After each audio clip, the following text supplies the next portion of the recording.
Many people might know that I am Norwegian. For those of you watching who don't, it's true. I was born in a tiny town called Leksvik in the middle of Norway. Although at the tender age of 1.5 years old, I moved to England, Liverpool to be specific.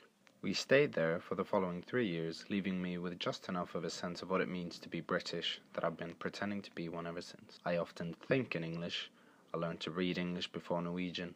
A Liverpool player came to our house for dinner once, and I was for definite lost in the English football world as well. What all of this did was giving me a great sense of awareness about the meaning of nationality.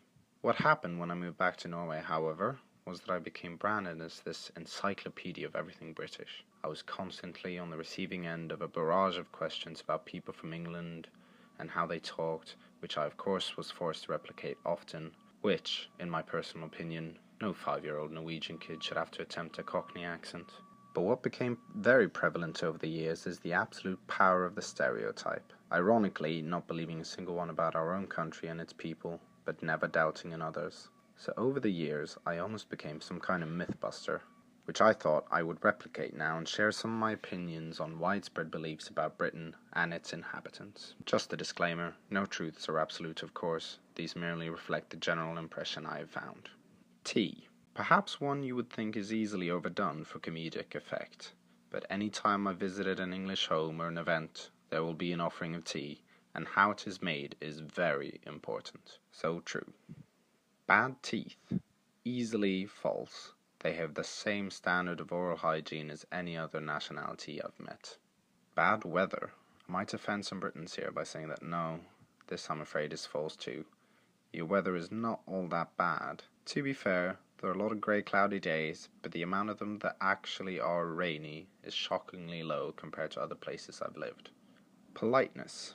This one I'm pleased to say is 100% true. British people are polite to the point of absurdity. If someone bumps into you, you end up saying sorry. I didn't realize how polite they were until I went back to Norway and started thinking everyone was rude. So true for this one. Queuing.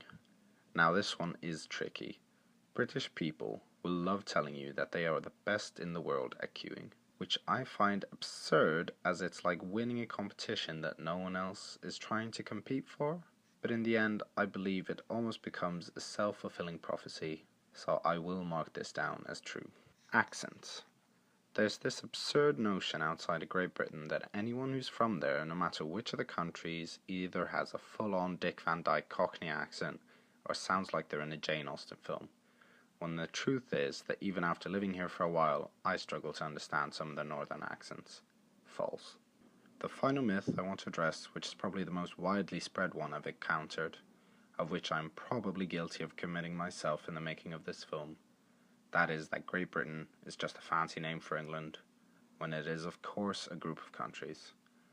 And for this mistake, I can only apologize, but hey, I'm Norwegian, I'm still learning.